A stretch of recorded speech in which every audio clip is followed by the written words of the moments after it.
క్షేత్రపాలకుడైన శివదేవుని ఆలయంలో స్వామివారి కళ్యాణ మహోత్సవాలు అంగరంగ వైభవంగా జరుగుతున్నాయి.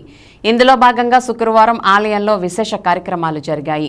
ఉదయం ఆలయంలో వేద పారాయణలు, గర్భాలయంలో కొలువైన శివయ్యకు విశేష అభిషేకాలు నిర్వహించారు. అలాగే అమ్మవారికి కుంకుమార్చన జరిపారు. అనంతరం తిరుస్తూలవారి కార్యక్రమాన్ని ఆలయ అర్చకులు శాస్త్రోక్తంగా నిర్వహించారు.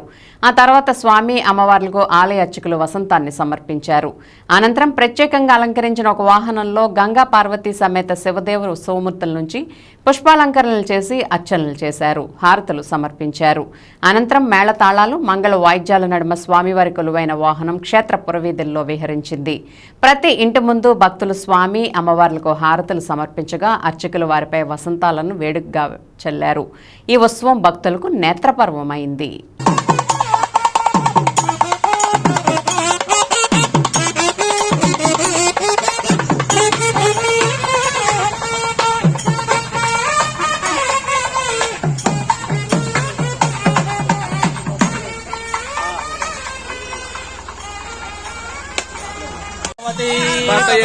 हर हर महादेव शंभो शंकर शंभो शंकर।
మీద ఆల్రెడీ పెట్టాను.